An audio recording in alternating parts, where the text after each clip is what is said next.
Hello there, welcome to the Saroy channel, wherever you are in the world, and so much love to each and every one of you. How are you doing? I do hope you're doing remarkably well. Go and get yourself that quintessential perfect drink, whatever it is, whatever you enjoy drinking, because I've got a fabulous story to accompany you tonight that you're going to really enjoy. Now, if you've listened to the first part, this is the second part of the story. If you haven't heard the first part of the story, you do need to go back because this story just blends in so seamlessly together. And let's continue with the story from last night. The next couple of days were spent visiting solicitors, picking up my uncle and aunt's ashes from the mortuary, cleaning up the dust in the house, bagging up my aunt and uncle's clothes to give to a local charity, going through the post, talking to the local farmer who was harrowing out the fields of soya beans, and visiting people in the town who knew my aunt and uncle very well, calling in on old friends and so forth. Yet despite our very best efforts, it seemed no matter who Nina and I spoke to, no one was any more the wiser as to what had happened to my beloved family members. So this enigmatic mystery of the grotesque manner in which they died deepened and loomed over my heart like an oppressively dismaying dark shadow.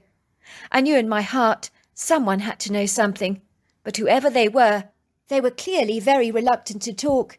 "It's so frustrating," says Nina, as we sit in the coffee shop sipping lattes. "No one knows a damn thing. Some Nancy Drew I'd make. Everyone thinks that a murderous villain escaped from a mental asylum, murdered your relatives. No one thinks they had an enemy in the entire world.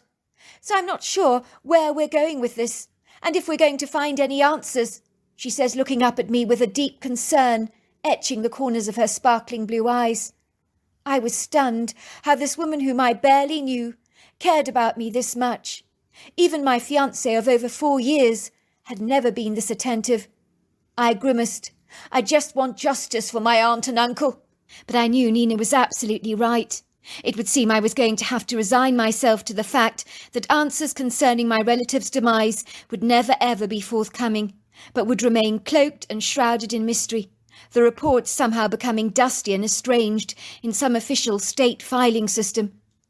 "Excuse me," says a young woman trotting up to our table reluctantly, with a nervous gait. "I hope I'm not disturbing you." I can see her fingers are twitching.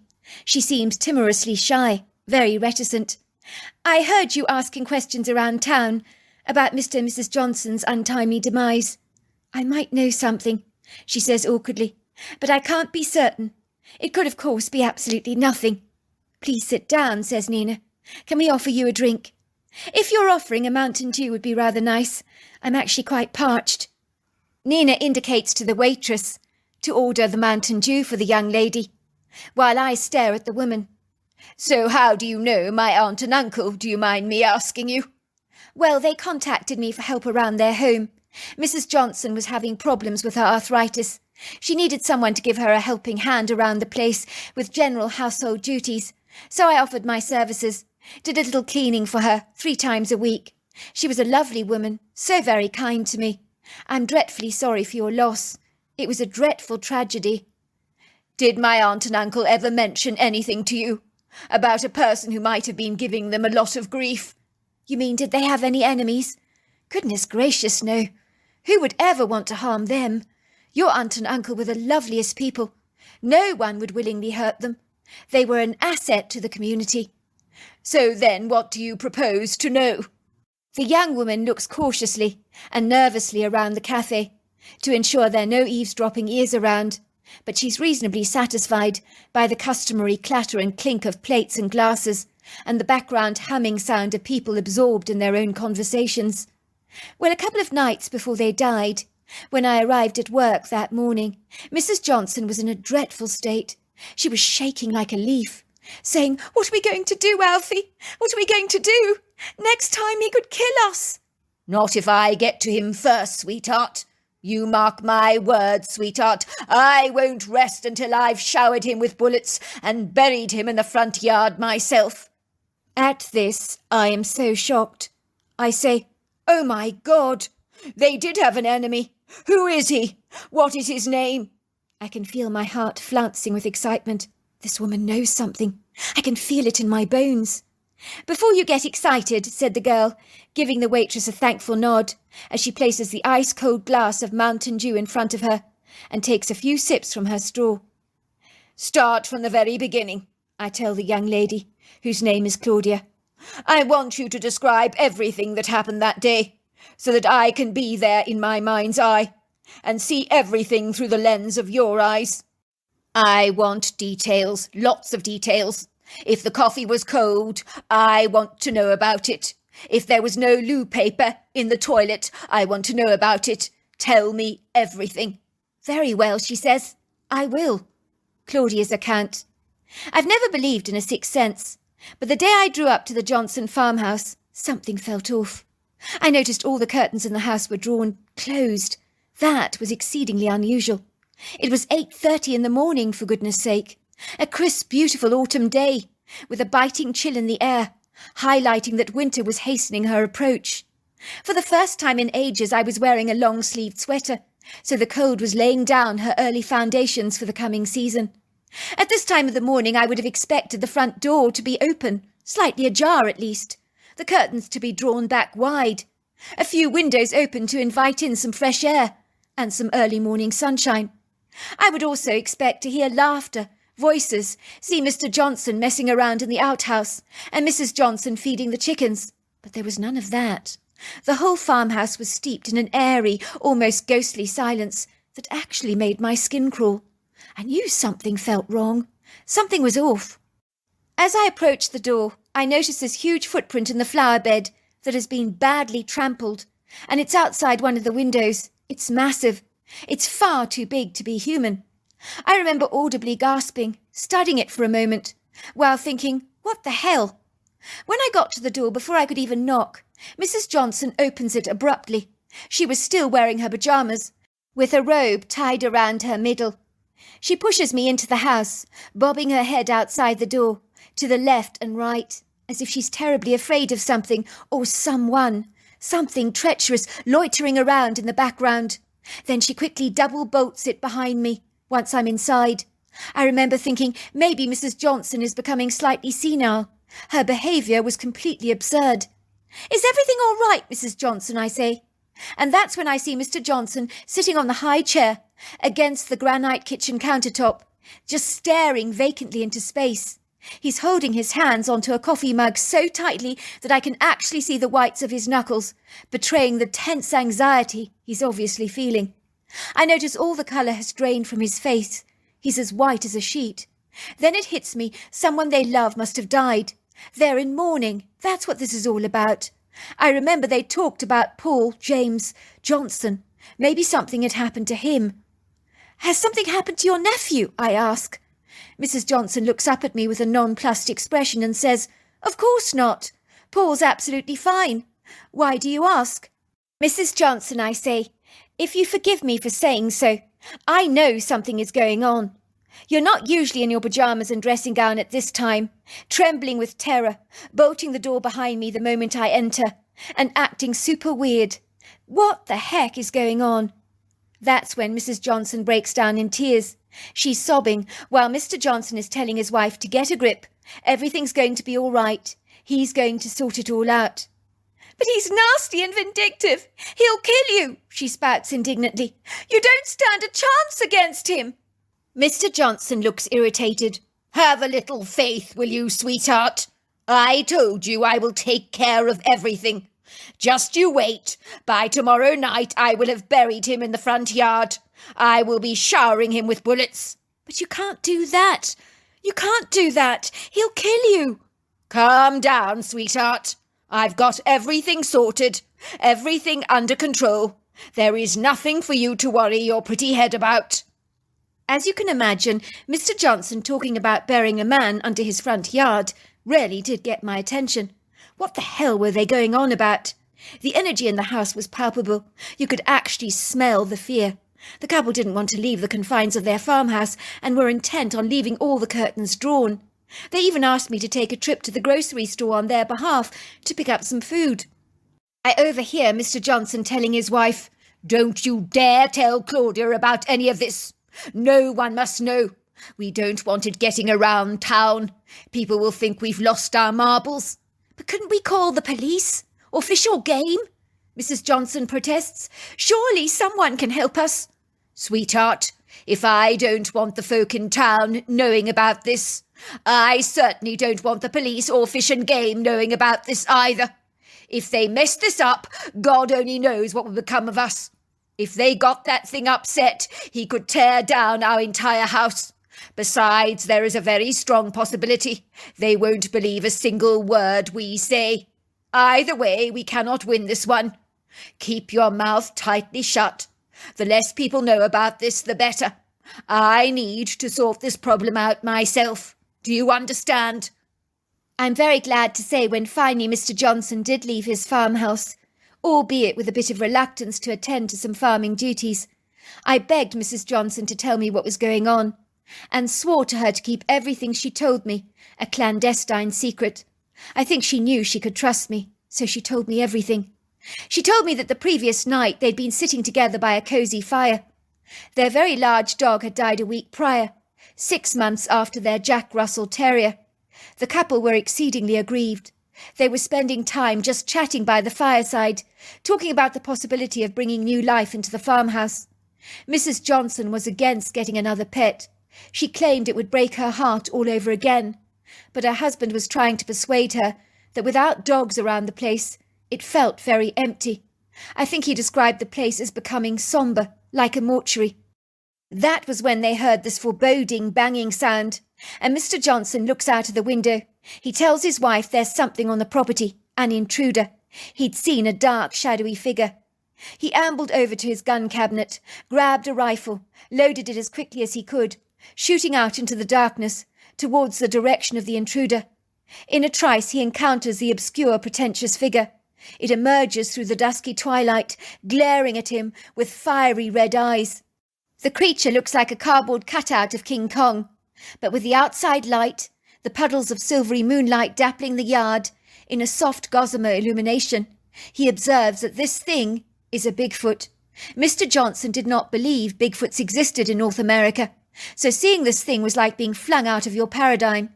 He said the creature must have been 9 foot tall without exaggeration, with the burliest, most heavy-set body he'd ever seen. He said the Bigfoot growled at him, screamed, pounded his chest violently, and ran towards Mr. Johnson. He said he believed shooting after the creature had made him incandescent with rage.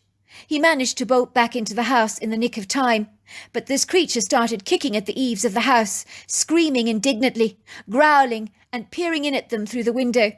Mr. and Mrs. Johnson were so terrified they both clutched rifles in their hands all night, terrified that the creature would break in and kill them both.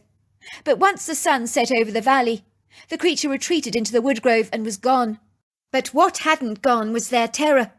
The following night the creature never returned, so they were hoping against hope it was a once-off event. But I think it was that Bigfoot that must have killed them. Did you tell the police about this? I asked. I tried. Believe me, I did. But the moment I said the word Bigfoot, they laughed in my face. They thought it was so funny. So I clammed up after that. But I know it was that creature that killed them. I think you may be absolutely right, Claudia. Thank you very much for telling us this. We greatly appreciate your help. As you can imagine, after hearing Claudia's account, I was now certain that both my aunt and uncle had been killed by a violent Bigfoot. I think the creature possibly came back to surprise them both another night.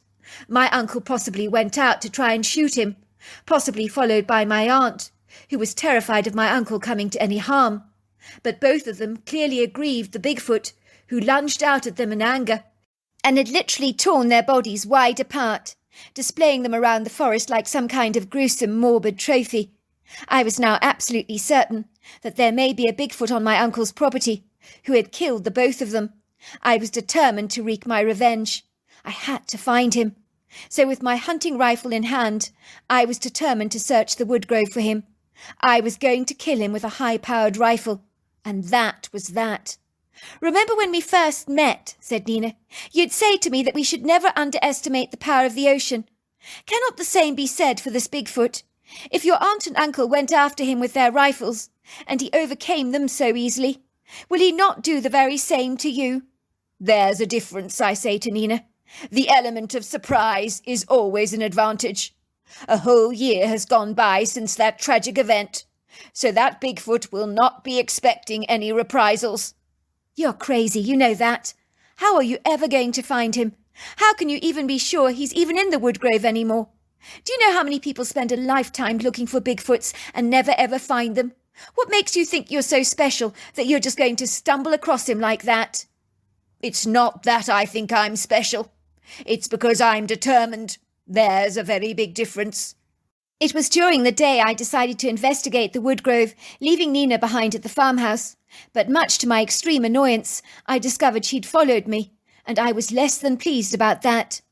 Why did you follow me? I told you to stay back. It's not safe for you to come in here. Because I'm not going to let you wander around in here on your own. Look, I've brought your other rifle along with me. I know how to use it. I'm a great shot. My grandfather taught me when I was younger. Well, you are here now, so you might as well come along for the ride. The woodgrove was so beautiful. It was hard to believe that my aunt and uncle had met their deadly fate in such a transfixing place, where their bodies had been found by a local farmhand who had subsequently called the police. I was reminded of the beauty of the ocean, how so many had become victims to her wrath. With beauty, there was so often a catch. The flower on a cactus, the poison on a spectacular tree frog, the thorn on a rose. It was autumn. This oak hickory forest was ablaze with golden leaves, some still hanging on the branches of trees, while others fallen cascaded across the long path in carpets of gleaming gold. The mature oak and hickory trees I knew had well outlived many of our kind, mature, proud, their heady boughs jutted out of the earth with an audacious resolve, with a dignified splendour, their towering girths gracefully caressing the skies, with leafy heads ablaze with golden confetti. As we walk along the meandering earthen trail, we kick up leaves with our feet. The soft wind whips up loose batches of recently fallen ground litter. It also beats gently against the twitching boughs of the trees. The sun is blocked out of the canopy above our heads, as these oak trees steal the light with a gluttonous, ravenous appetite. But sneaking prisms of light mischievously creep through the scant open spaces of the branches, like water trickling through a cracked mug. The forest floor is elegantly dappled in a gentle, ethereal luminescence, while the viridescent splendour of its ample furnishings from the shrubs and ferns is bewitching to behold. The sound of birdsong rises and falls in the forest, as birds on the forest canopy sing their tuneful chorus, infusing the air with the sweet fragrant perfume of their song. Me and Nina walk through the forest. She reaches out for my hand.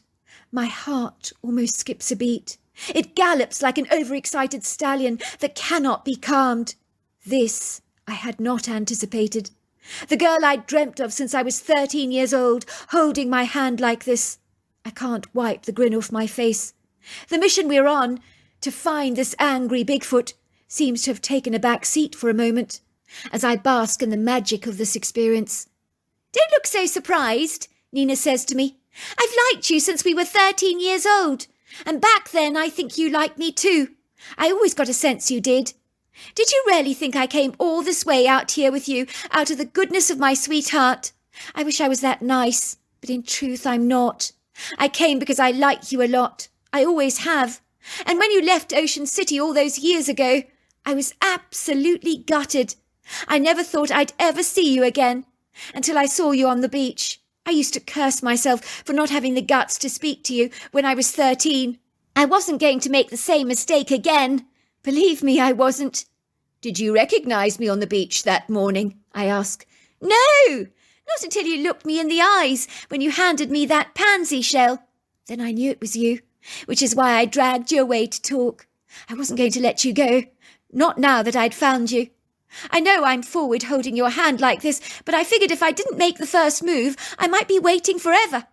That fiancé of yours really messed with your self-esteem, which is crazy. You're hot stuff. But the nicest thing about you is you don't know it. I think it's one of the most attractive things about you, your humility." I laugh. I'm glad someone thinks I'm hot stuff. Methinks your contact lenses are as bad as your Coke bottle glasses you had back then. You must be as blind as a bat. But I'm very delighted you're blind. I'll have you know my eyesight is very good. All of a sudden we stop talking. I'm not sure why. My animated mood flies from me, like a raven on a picket fence, taking flight. I sense something, but I'm not sure what it is. I'm not certain what I'm perceiving, but even my squirming gut is announcing to my circumspect instincts that something is definitely up, to pay heedful attention to whatever it is. So like a prudent watchdog, in a guarded position, I stand up alert, with my ears almost cocked forward, my heart thundering violently in my chest, so hard that even I am intimidated by its tempestuous vibrations. Everything looks misleadingly benign and benevolent in this forest. Even the swishing trees that move their boughs against the gentle wind appear congenial, non-threatening, tranquil in their repose. Yet I know in every part of my being, like a bold red warning sign planted on my subconscious mind, something is not right. My thoughts race like a herd of galloping bison to Claudia's compelling stories of a predatory Bigfoot that very likely had killed my aunt and uncle, splattering their remains over this wood grove like a macabre display at a Halloween gallery. Could he be here right now? Could he be watching us? In that moment, a fear transcends down my spine, like an icy cold current of water, while the hairs on the back of my neck are standing on end.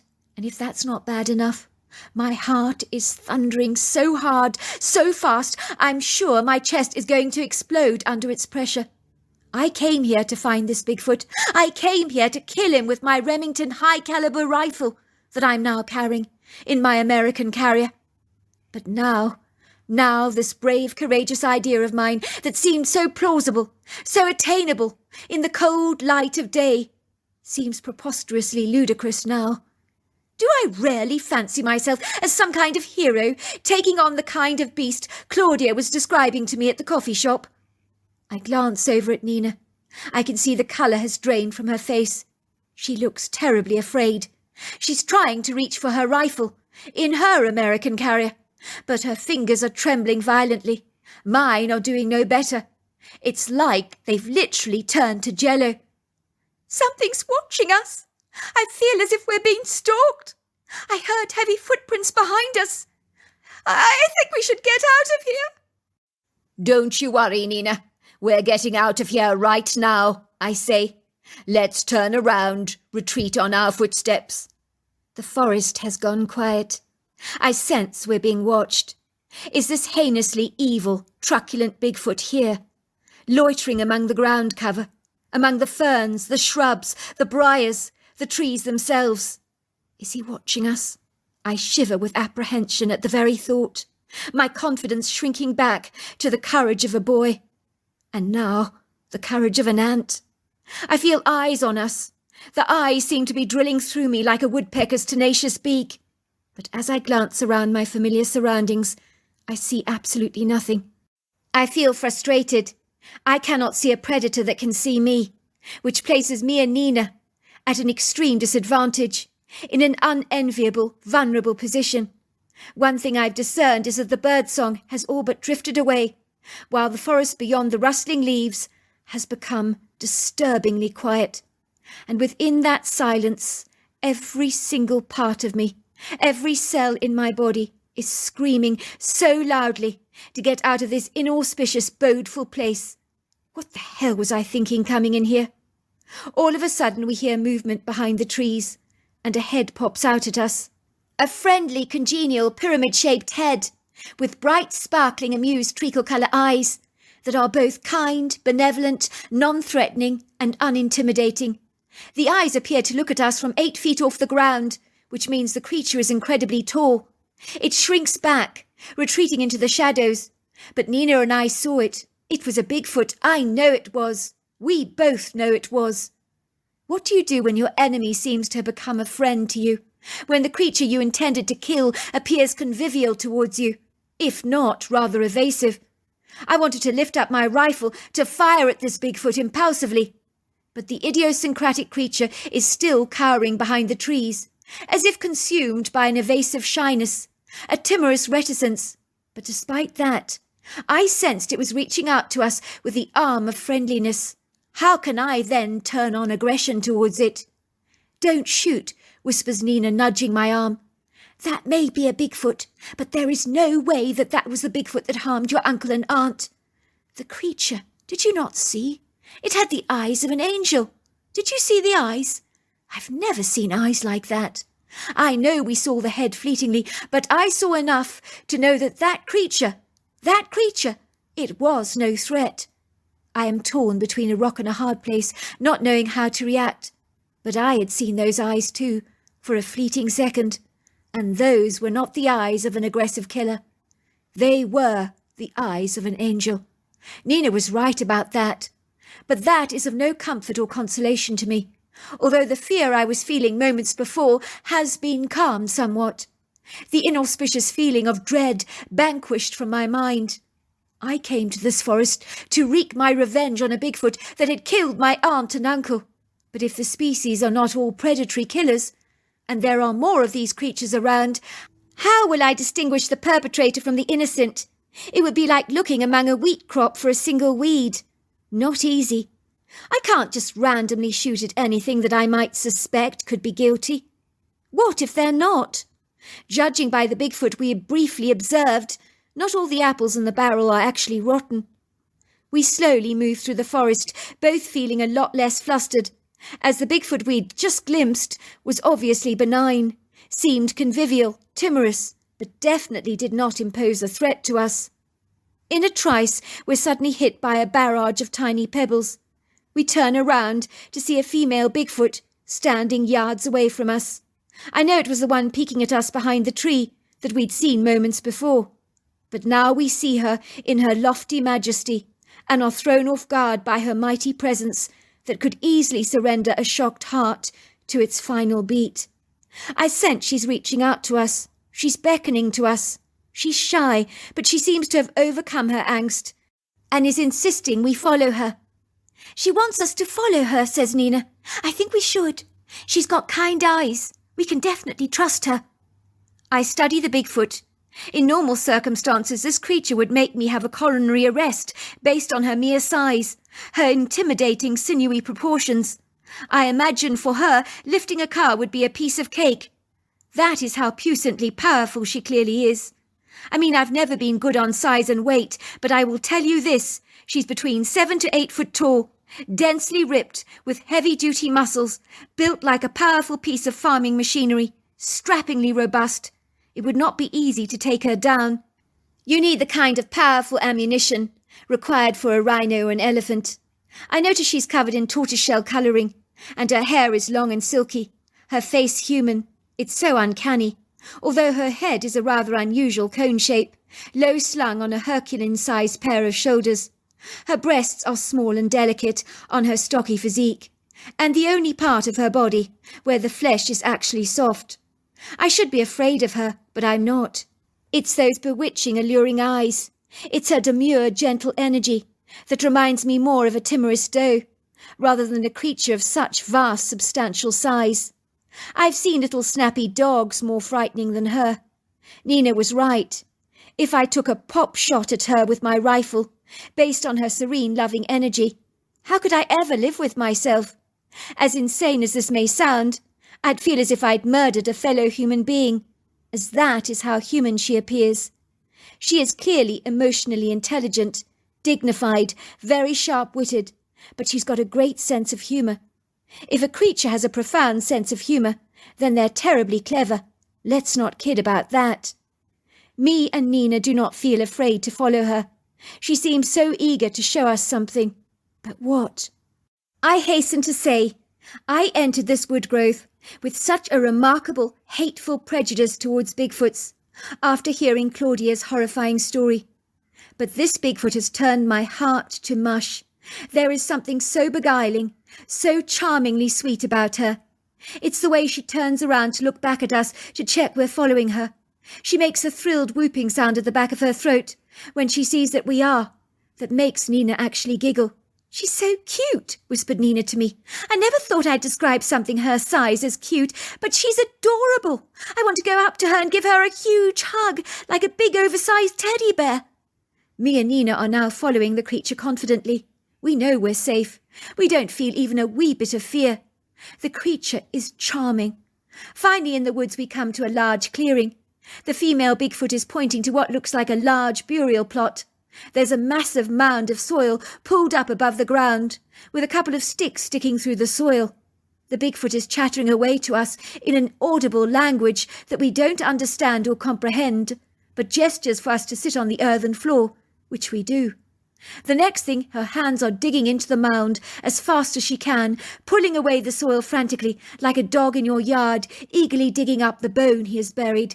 We watch in abject bemusement, and the creature tosses away the soil, working vigorously with her hands. "What is she doing?" Nina whispers to me. "What does she want to show us?" Our noses are hit with a vile stench, but then the Bigfoot makes a happy, delighted, triumphant whoop and comes up to us with what looks to be a massive, oversized ball. But she's pulling the soil away from this incongruous round thing in her hands. And then we realise it's a Bigfoot's head. Nina screams because it's the most macabre thing we've ever seen. The thing is not fully decomposed, as flesh and even hair still cling to the skull like a tight leather. The Bigfoot retreats to the open grave. It smells repugnant.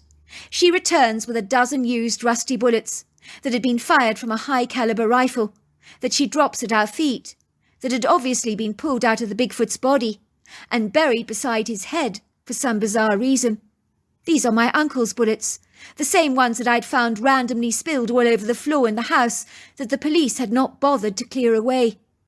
I'm thinking to myself, is this the Bigfoot that killed my aunt and uncle? And then I hear a voice entering my head. Yes, it's him. Me and Nina stare at each other in nonplussed bewilderment. Then I hear the words, "I'm glad he's dead. He was evil. We're all glad he's dead. He killed my baby." At this, the Bigfoot's face becomes very emotional and distressed. Her jaw tightens and clenches with a suppressed anger that is making itself heard in the silence. And then, for a brief moment, I truly think she's going to cry. I can tangibly feel her excruciating pain. But cry she does not. I can sense the pain of a mother who has lost her baby so needlessly to a brutal killer who had no compassion or heart. She is a mother delighting with us in the death of this ghastly predator, wanting us to share in the good pleasure of this revelation that she knows will bring us comfort too. Nina jumps up and throws herself into the female Bigfoot's arms, clinging to the long silken hair, which she dampens with her tears. Nina begins to sob so loudly that the back of her throat sounds almost strained. "I'm so sorry for you. How dreadful. I can't imagine what you went through. He killed your baby? But why would he kill your baby?" "For fun," came the voice in our heads. "For fun. He was sick in the head." The Bigfoot female is shaking her head grievously. Nina looks like a doll in the Bigfoot's arms, but the Bigfoot's face is so moved, as if Nina's kind gesture of love has touched her heart to the quick.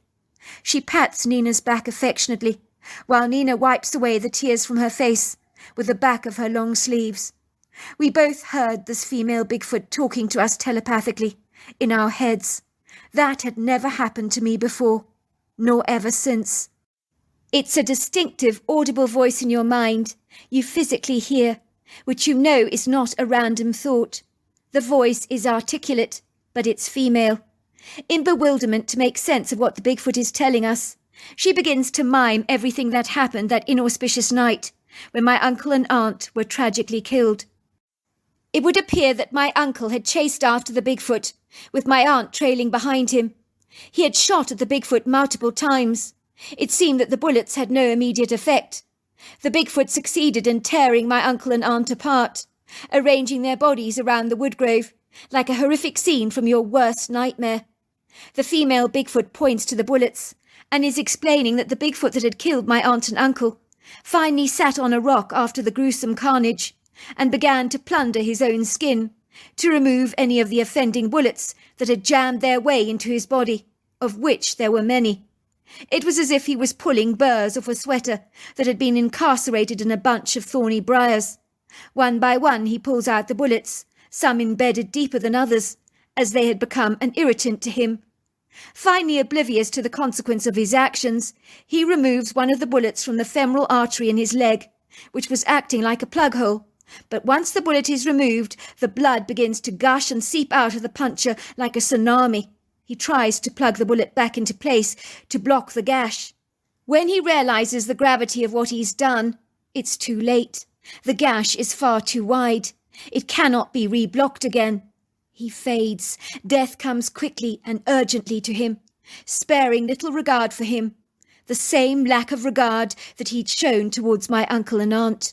We were so happy, came the voice in our heads. You must be happy too. He's gone. This place is safe for all of us now. We watched the Bigfoot bury the head of the deceased foe back into the ground, covering it up with soil. In this poignant moment, I feel humbled and honoured that she led us to this grave. This idiosyncratic creature, against all odds, had reached out to me, sensing my pain. She was well acquainted with my kind of pain. She could read it on my face and in my heart like a book, and the longing in me to wreak my revenge on the monster that had killed my beloved relatives.